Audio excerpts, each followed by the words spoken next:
There is a fortress mentality among the owners, and I think they're sometimes harassed by people coming into their yards or dogs coming into their yards, and so they tend to put up fences and grow the vegetation.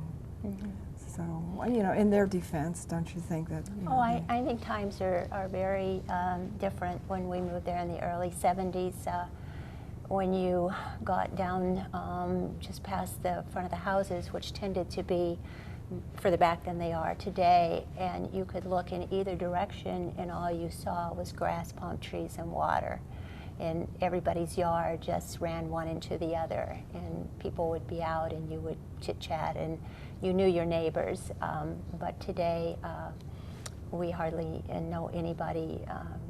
You know, it's just, it is a different time. I don't fault people wanting to contain their properties. What I do fault is that the allowing of it to go seaward. This picture on the screen is one when my children were small. That beach was there. Right now there's 20 feet of naupaka in front of that privet hedge. That privet hedge still can be seen behind the naupaka that's there today because the privet didn't migrate. A hotel like the Halekulani uses that privet in front of their property. So something like that, it has large thorns on it. It's very effective in keeping dogs and people into the yard. You don't need a fence for it. The privet they planted was about 8 feet wide. They could keep it low, but then an owner subsequent to them in the around 1990 started planting naupaka and irrigating that. In some of these pictures you've seen on the beach where the girls have trouble getting past, that's that property today.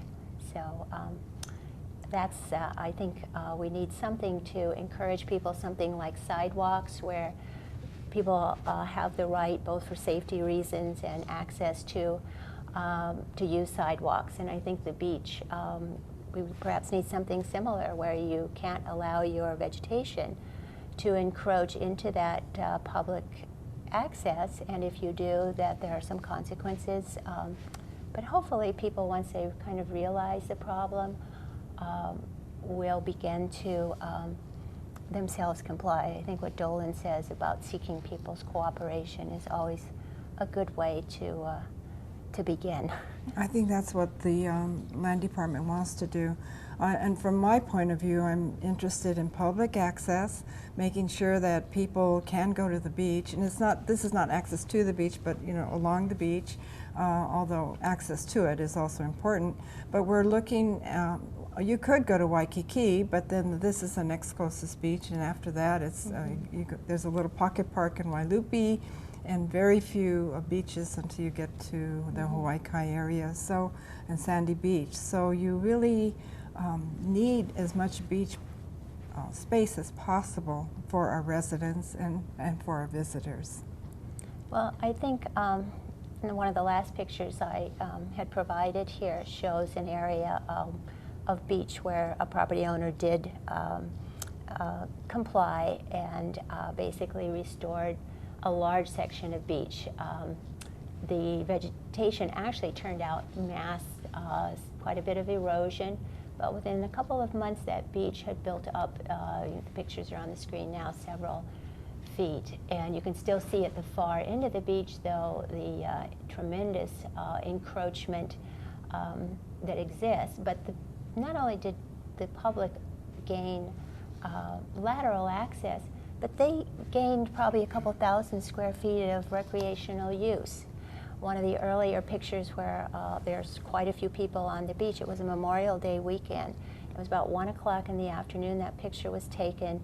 The tide was about 0.6, so pretty much a low tide. And within an hour, hour and a half, those people were all going to be going home because there was going to be no beach. If you look at today, where a portion of that vegetation has been removed, those people probably could stay on that beach a couple hours longer. So they're deprived of a recreational use that is basically their public right. It's a guaranteed right under state law. And I don't think the landowners really want to do that. I don't even think they possibly realize they're doing that because I think we all value our rights to the public beach. I think that's a resource we all want to protect and preserve. Dolan, what other areas in the state have this particular problem? I'm glad you asked that. Yeah, as I've mentioned earlier, there are a number of areas around the state where this is a problem. The shoreline vegetation, whether induced or naturally occurring, is interfering with public access in a variety of areas. Some of the more common areas that we hear complaints regularly are Kailua Beach here on Oahu. The north shore of Kauai is a particularly troublesome area in the Hawai'i region that seems to be an area of high value real estate and lots of maneuvering to landscape the shoreline. And then of course the community interest in the issue has really brought attention to this, I think, in the Hawai'i area. There are probably a number of other areas that we just aren't hearing about the problem, but it is occurring. We've heard of this problem occurring in the Kihei area of Maui as well. And then certain portions of Kona, although you've envisioned a rocky coastline, you can still have the same effect on a rocky shoreline if you plant vegetation and get it to restrict access along the rocks even. The other issue I just wanted to bring up is coming back to Kahala now. Yes. The narrowing or the erosion of the beach, I guess we could call it, is a two-part process. So one thing that we are seeing and has been documented through the University of Hawaii, Dr. Chip Fletcher and his group have been mapping the rates of erosion around the state using aerial photographs. In doing that research, they've discovered that if what we call Kahala Beach is actually a very dynamic system, the western half of Kahala Beach actually has a very strong long-term erosion signal.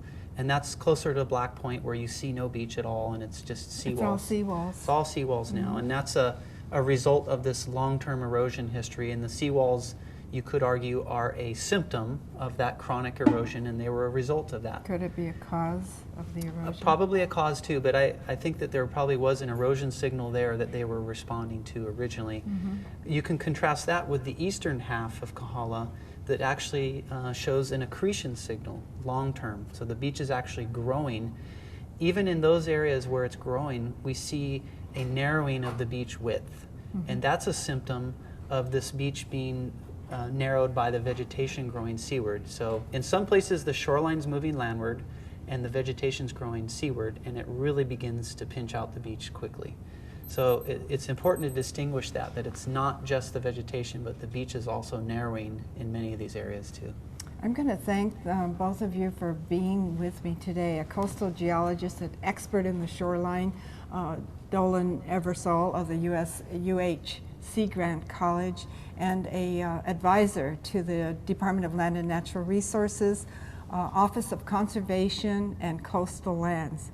And we have a resident expert here, a long-time 40-year resident of Kahala Beach, Lucinda Pyles, and she has also been a member of the Waialaikahala Neighborhood Board number 3.